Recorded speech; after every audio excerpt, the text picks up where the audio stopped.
when something's done of real character, they stand the test of time, which is the mark of great art.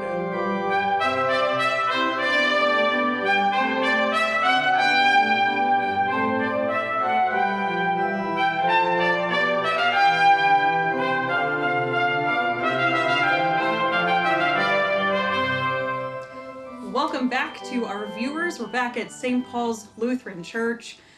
This is, if you're a Vicar Amy Jensen, bringing to you another interview with Pastor Linders today. Last week was one of the first interviews we've had in our video series called If These Walls Could Talk.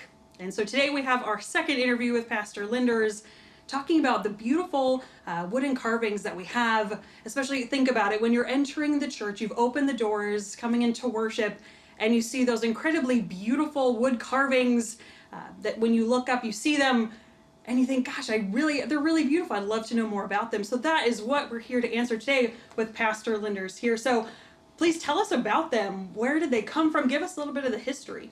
Well, way back in 1987, Mary Ridge was a member of Calvary Church in North Philadelphia, and she wanted to give a gift in memory of her parents, Paul and Mary Sanford.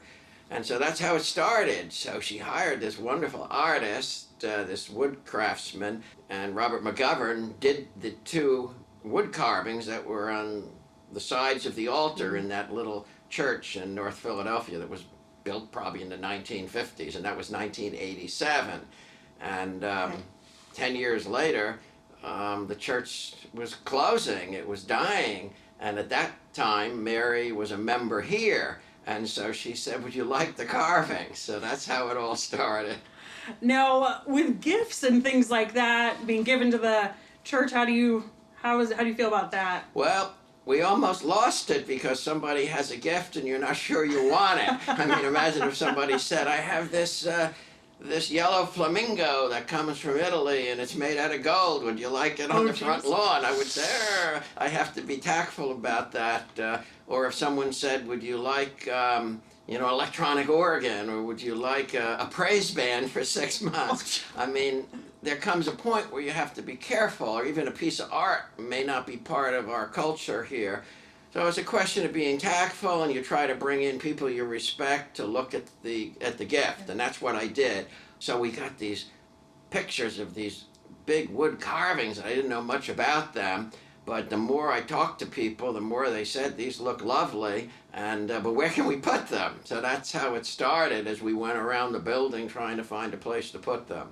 Yeah, and so then you saw the front entryway and thought that would be a great place to put Well, them? we saw the cedar, and Kurt Holder, a wonderful carpenter, he and Brian Vaughan and Peter Benz, they brought them here and built a frame and cleaned them up, and with the cedar and the skylight at the entrance of the church, it just seemed to fit perfectly. And so, I'm so glad we didn't let them go, because they were not going to fit in the nave. They wouldn't fit in our space by the altar. And as we looked around the building, it just was almost providential. We just couldn't have found a more perfect place for these two carvings. That's great. And can you also tell us a little bit about the artist? Yes, himself? Robert McGovern died a few years ago. He had polio when he was very young, and he had braces on his feet and his legs, and he said that it was a gift because he got a special teacher, and his great gift for art began to bloom, maybe because he wasn't able to go to school, and with his braces he walked to what is now called, I guess, the University of the Arts in Philadelphia, and after he graduated he became a teacher. And in fact, in 2003, Villanova University had a 50-year retrospective show on his work. And so I began to realize that we've got a jewel here that I didn't know anything about. Ruth Souter, who was the longtime music director at Doylestown Presbyterian, she did a show of his work, and she came in here with this little carving that he did that couldn't be much bigger than something you'd carry in your hands, and she told me, this goes for $500, and then I looked up at these things and I realized they could be $20,000 each. I mean, that they were that good. Oh my gosh. And I mean, sometimes people confuse taste with judgment, and that's always difficult. There's what's a matter of taste or what's a matter of judgment. I love the story of someone that went into an art museum in London, and said to the attendant, "I don't think much of these pictures." And the attendant, in typical British fashion, looked at him and said, "The pictures are not on trial, but those who look at them are." So, I mean, it sounds snobbish, but there is a difference between good art and poor art and craftsmanship, and certainly McGovern had the respect of top people in his field. So as I look back on it all, I'm just so glad we didn't say no thanks, because they certainly adorn the entrance of this church.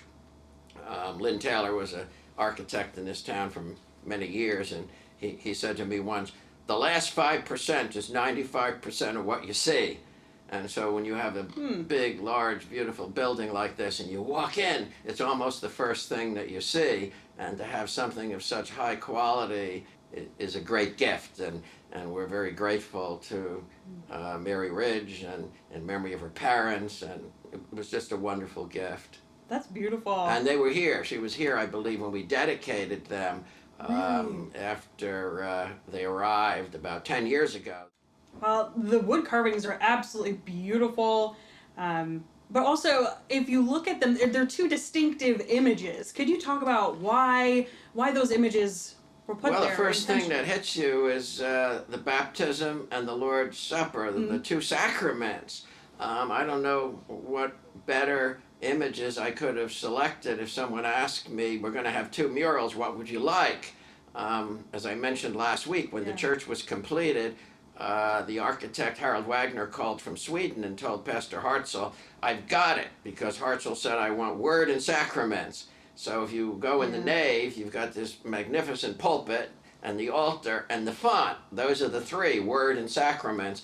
And so here you walk in and the two sacraments are right there facing you, the baptism and the Lord's Supper, and both done so tastefully that they sometimes things last for 5 or 10 years and they're gone. That's true of music, it's true of a lot of things. But when something's done of real character, they stand the test of time, which is the mark of great art.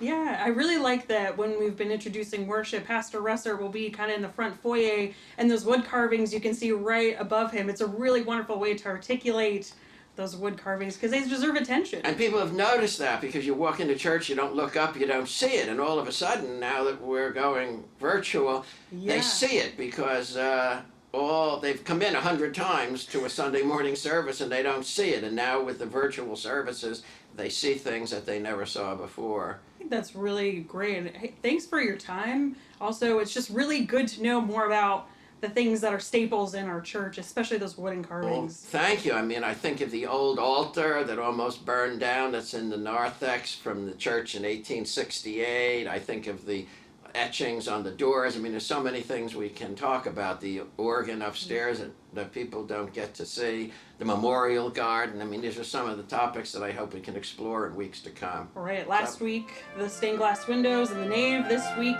the wood carvings at the front of our church. I wonder what we'll have next week.